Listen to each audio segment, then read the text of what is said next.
I helped my girlfriend through med school.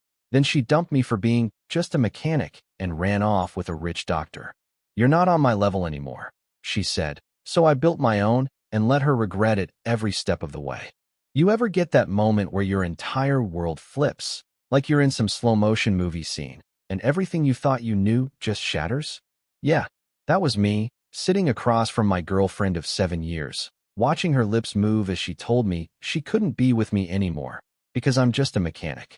No cheating, no fight, no warning.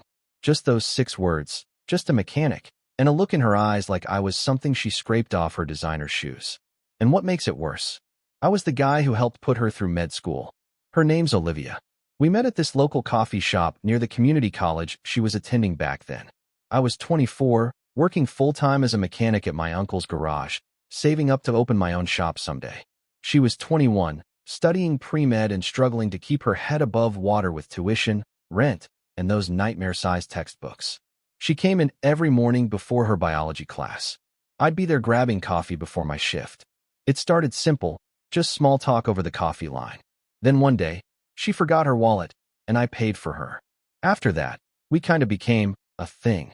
I'm not gonna lie, she was way out of my league. Smart, beautiful, driven. I was greasy-handed and smelled like motor oil most days. But she liked how grounded I was. Said I made her feel safe. Real.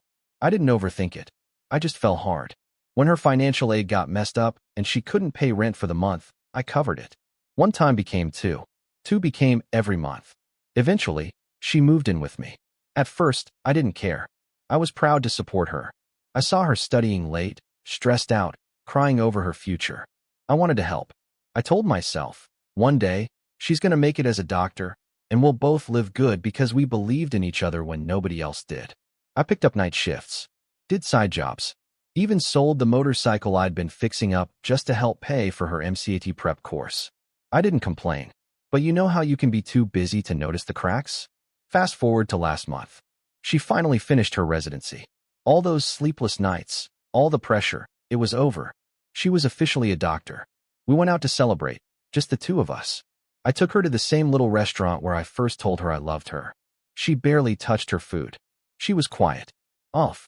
Then she looked me in the eye, and I'll never forget the way her voice sounded, flat, like she'd rehearsed it. I think we should break up. I blinked. Wait, what? She didn't flinch, just stared down at her wine glass like it had answers.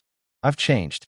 I've grown a lot these past few years, and I just don't think we're in the same place anymore. My stomach dropped. What are you talking about? We've been together for 7 years. I've been there through all of it. That's when she said it. I can't see a future with someone who's just a mechanic. She said it like that, like it was dirty, like it was a weakness. I sat there, stunned. I wanted to believe I misheard, that it came out wrong. But no, she meant it. This wasn't about love anymore. This was about status, about image. She'd become a doctor, and suddenly I wasn't shiny enough to stand beside her anymore. Never mind the fact I literally paid for parts of her education, or that I gave up nights, weekends, vacations. Hell, I even skipped my cousin's wedding to work overtime so we wouldn't fall behind on her rent. I didn't yell. I didn't beg. I just sat there, nodded slowly, and said, okay. She looked surprised. I think she expected a scene, but I wasn't going to give her that. Nah, I had a different plan forming in the back of my mind. One that didn't need words. One that was going to sting way more than anything I could say at that table. You see, I'm just a mechanic, but I know how to build things from the ground up. And now, I was about to rebuild myself, without her. The next morning, she packed her things. Said it was for the best. Left the apartment like it was just some chapter she'd outgrown. And I stood there, staring at the empty space where her bookshelf used to be. I didn't know it then, but that silence? That was the sound of her making the worst mistake of her life. And me? I was just getting started. After Olivia left, the apartment felt too quiet. You never really notice how much noise a person brings into your life until they're gone. I'd come home from work, toss my keys in the bowl like always, and half expect to hear her in the kitchen or see her curled up on the couch with her laptop. But nope, just silence and the faint scent of her shampoo still clinging to the pillow she forgot to take. I didn't cry. Not then. I just stood there and let the realization settle. 7 years gone. Because my job didn't sound impressive enough in her little post-med school fantasy life. But here's the part she forgot. This wasn't just some casual thing for me. I gave up everything for her. Dreams, time, money. I didn't even apply for the business loan I was prepping for because she needed me to cover another semester. I pushed my own life to the side because I believed in her future. I thought our future was tied to that. And the worst part? I think she always knew she'd leave me. It started small. Subtle shifts. Like how she used to proudly introduce me to her classmates back in med school. "This is my boyfriend. He's amazing with cars." She used to brag about how I could fix anything. But near the end, it turned into "he works in auto repair." Like it was some embarrassing little footnote. I noticed the change, but I chalked it up to stress. She was always exhausted, and I kept telling myself, once she's done with residency, things'll get better. Yeah, big mistake. What she didn't realize was that I remembered everything. Every story she told me, every schedule she kept, every password she ever used on my laptop when hers was down. I wasn't planning to snoop, but after she left, there was this gut feeling, like something wasn't adding up. So, a week after she walked out, I checked our shared cloud drive. We used it for bills, receipts, tax stuff. She forgot to unlink it. And that's when I saw a folder labeled Weekend Conference, Boston. Weird, because she never mentioned that to me, and it was dated 3 months before our breakup. Inside, photos, dozens of them. Olivia with some guy, same dude in every picture. Hotel lobby, dinner, drinks. One shot of them on a rooftop bar, arms around each other like they were anything but colleagues. I didn't even know his name yet, but I knew exactly what I was looking at. She hadn't just outgrown me. She'd replaced me. And man, the rage that bubbled up wasn't loud or explosive. It was quiet, cold, like someone flipped a switch. This wasn't heartbreak anymore. This was war. I dug a little deeper. Searched the guy's name from a screenshot of his ID badge in one of the pics. Dr. Brendan R. something. Worked at her hospital. Divorced. 2 kids. One of those private school, country club types with $1,000 watch and a smirk that made you want to punch him. He was everything I wasn't.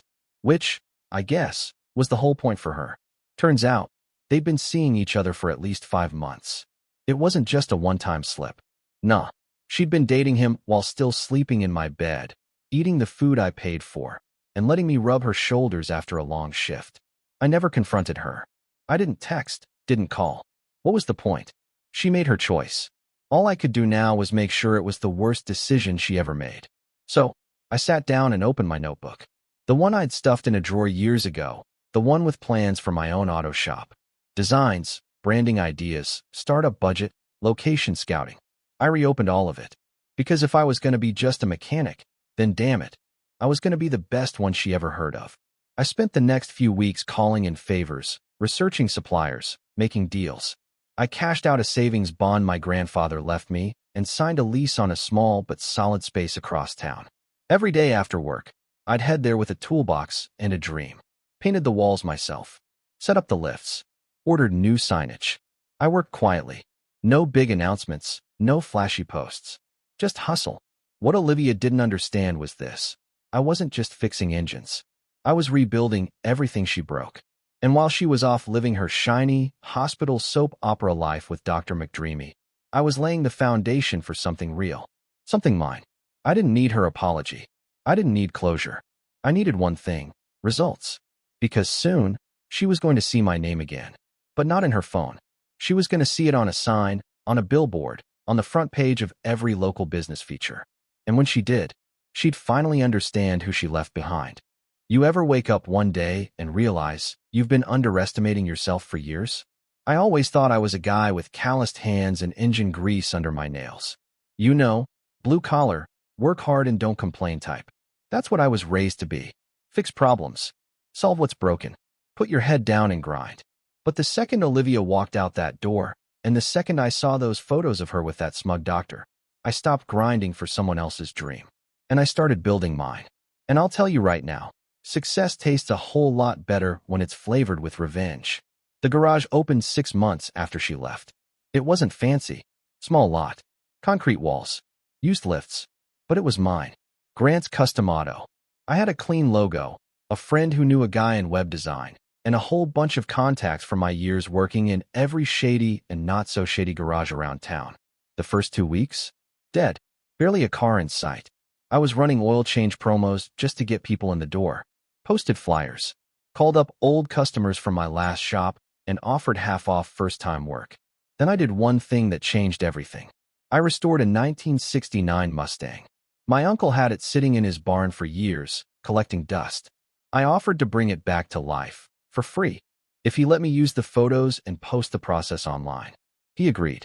Every night, I stayed after hours working on that car, buffed every inch, replaced every hose, wire, and panel, dropped in a custom exhaust, rebuilt the engine from scratch, shot the whole thing step by step, and posted it on TikTok and Instagram with time-lapse edits. And one post blew up. Not like a little, oh hey 10,000 likes kind of blow up. I'm talking hundreds of thousands of views, shares, comments, people asking where I was located, car guys geeking out, even randoms saying, I don't even like cars, but this is beautiful work. 2 days later, I had more bookings than I could handle. Within 3 months, I was booked out for 6 weeks straight. A local business blogger interviewed me, called me a rising star in the custom car world. They snapped a picture of me leaning on the Mustang, arms folded, shop in the background. Clean, professional, confident. And the best part? Olivia saw it. I know, because 2 hours after it was posted, she viewed my Instagram story. First time she'd looked at anything of mine in months. I laughed, out loud, just stood there in the shop office, phone in my hand, laughing like a maniac. Because now I knew exactly how this must have looked to her. See, in her mind, I was supposed to stay small, stay quiet, stay safe. She thought I'd keep changing oil and doing brake pads until I turned 50 and maybe retired with a little pension and a beer belly. But now, I had people driving 2-3 hours to drop their cars off at my shop. I was no longer just a mechanic. I was a brand. Then it got even better. Turns out, Dr. Brendan, her fancy new guy, he was under review at his hospital. Something about inappropriate relationships with junior staff. It wasn't public news yet, but I had a friend whose sister worked in the admin office, and let's just say, gossip travels fast in hospital hallways. Apparently, he had a pattern. Olivia wasn't his first. Might not even be his favorite. I didn't care enough to dig, but I remember sitting back in my office chair thinking, damn. She really gave up 7 years of loyalty and support for a man who probably forgets her name when she leaves the room. And then it happened. She texted me. Just a short message. No, hey. No, how are you? Just. I saw the article. The shop looks amazing. I'm happy for you. I stared at that message for a solid minute. Not angry. Not bitter. Just detached. Because the truth is, when someone shows you what they really think of you, you can't unsee it. I thought about replying. I really did. Maybe some savage line, something clean like, thanks, I did it without your tuition bill hanging around my neck. But I didn't. I just left it on read. Because silence? That was the loudest thing I could give her. She wanted me to feel small, unworthy, beneath her. Instead, I rose. Quietly, steadily, on my own terms. And now, my name was on the wall, and she had to drive past it every time she came into town. I didn't plan to see her again. Not in person, at least. After that one text, I figured we'd both go back to our corners. She'd stay in her polished, clinical world. I'd keep building mine with engines and wrenches and the sweet sound of horsepower in the morning. But life's got a messed up sense of humor sometimes. It started with her friend. You ever meet someone and instantly think, yep, you're the type to stir the pot for fun? That was Vanessa, Olivia's ride-or-die back in the med school days. Never liked me. Always gave me that half-fake smile like I'd just tracked dirt into her white carpet. So when Vanessa showed up at my shop one random Thursday afternoon, heels clicking on concrete like she owned the place, my first thought was, this ain't about her car. She walked in, sunglasses still on, and said, you really made this place work, huh? I nodded, wiped my hands on a rag. You here for a tune-up or a tour? She laughed like we were friends. Actually, Liv wanted me to come by. She's been talking about you. I just stared at her. She made a mistake, Vanessa said, dropping the act for a second. She knows it. Brendan's a mess. That article? Turns out it wasn't just gossip. HR got involved. He's on probation. I didn't say a word. I just leaned on the counter, waiting to see where this was going. She's not asking for anything. She just thought maybe you two could talk. She misses you. I wanted to laugh. To ask Vanessa if she even remembered how Olivia dumped me like I was a phase she outgrew. Like I was an embarrassing part of her undergrad years that didn't fit her doctor fantasy. But I didn't. I just said, tell her I wish her well. Vanessa blinked. That's it. That's it. And she left, heels clicking just as loud on the way out. That should have been the end of it. But a few days later, Olivia came in herself. Not a call. Not a text. She just showed up. Middle of the afternoon, I'm under a '76 Camaro replacing the rear suspension, and I hear her voice, soft, unsure, familiar in a way I hadn't heard in almost a year. Hey. I slid out from under the car, and there she was. Same eyes. Same posture. But different energy. Like someone who'd been slapped in the face by real life and didn't know how to handle it. She looked around. This place is wow. It's amazing. I didn't say anything. She took a step closer. I don't know where to start. I set my wrench down slowly, stood up, and met her eyes. She started talking. Fast. Nervous. Told me about how things with Brendan fell apart. How he turned out to be manipulative and distant. How she realized she had confused ambition with character. How she thought she was supposed to level up after med school, but now she wasn't sure what that even meant. I didn't leave because I stopped loving you, she said. I left because I thought love wasn't enough. I was wrong. I listened. Really, I did. But there was something weirdly peaceful about it. I wasn't angry anymore. Not bitter. Just done. I let her talk. Get it all out. And when she finished, I said, you know what the worst part was? It wasn't the breakup. It wasn't even finding out about him. It was realizing that somewhere along the way, you stopped respecting me. Like I became this temporary placeholder while you waited for someone who wore a tie. Her eyes dropped. I never needed you to stay out of guilt, Olivia. I needed you to believe in me the same way I believed in you. Silence. Then I picked up my wrench again. I'm not the guy you left behind anymore. She nodded slowly. I can see that. And then, with a soft, I'm sorry, she turned and walked out of the shop. I watched her go. No cinematic music. No dramatic pause. Just the door shutting behind her and the sound of a car starting outside. And that was it. She came back. And I let her leave. Because you know what I realized in that moment? Closure isn't about getting someone to admit they were wrong. It's about knowing you were right to walk away. Or in my case, let them walk out and never chase. You ever sit in silence and realize you don't miss them anymore? Not even a little? Not the late night talks. Not the scent they left on your pillow. Not even the way they said your name. That hit me one night when I was locking up the shop. It had been a long day. Classic '98 Wrangler rebuild. A custom paint job. A kid brought in his beat-up Civic that he'd been saving for months to upgrade. I stayed late helping him because I remembered being that kid. I remembered saving every dollar just to make something mine. Anyway, I was sitting in my office with the lights off, sipping a cold soda, scrolling through emails. And it just hit me, this was it. I wasn't chasing anything anymore. I'd arrived, and I had zero interest in ever looking back. That night, I posted a pic on Instagram. Just a photo of the shop at sunset. Nothing dramatic. Caption said, built this from the ground up. No shortcuts. No regrets. 30 minutes later, guess who watched my story? Yep, Olivia. No message this time. Just viewed it and dipped. But the next morning? That's when the real full circle moment came. I got an email from a local car expo. Big deal. They'd seen my Mustang rebuild and wanted me to do a live showcase at the event. I'm talking hundreds of car fans, gearheads, sponsors, media. I was hyped. Even more so when I saw the list of co-sponsors. One of them? A hospital. Her hospital. I couldn't make this up if I tried. Turns out, they were co-sponsoring the event as part of a health and wellness in the community push. It was about engaging locals through lifestyle activities. Fancy way of saying, we want our name attached to cool stuff. So yeah, there was a chance Olivia would be there. I didn't care. I'd already moved on. And not just in my head. Her name's Tessa. Met her when she brought in her dog-worn Subaru for a brake job. She was a vet tech. Smart. Down to earth.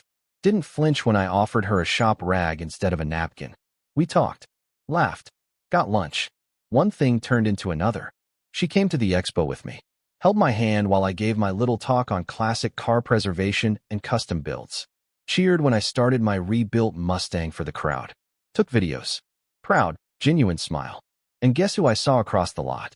Olivia, standing near one of the booths, wearing a corporate badge and a branded polo. Her hair was pulled back. She looked smaller somehow. Not physically, just like the shine had worn off. We locked eyes for half a second. She gave me a tiny smile. I nodded. That was it. No drama. No sudden rush of emotions. No swelling music in the background. Just two people who once shared a life, standing in two very different versions of the future.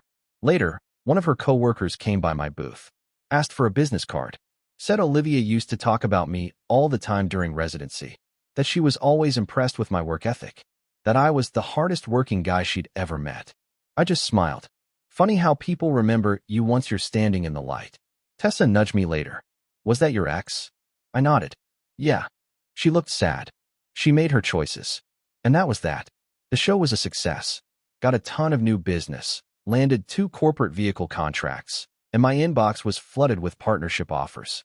But more than any of that, I went home with someone who saw me not as just a mechanic, but as a builder, a creator, someone worth believing in. That's what Olivia never understood. And now, she gets to watch the life she could have had from the passenger seat of someone else's mistake. It's funny how everything changes when you stop chasing the wrong things.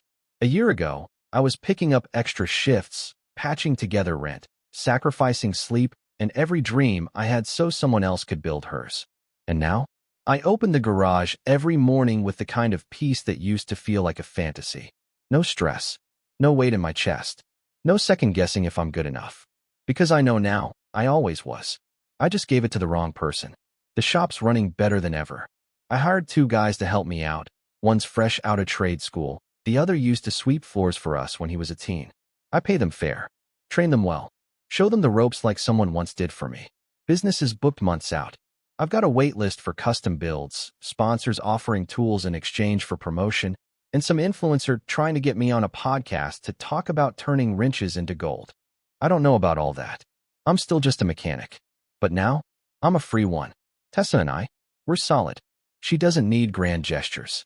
She brings me sandwiches when I skip lunch and leaves notes in my glove box like we're in high school again. When I come home tired, she doesn't ask me to talk.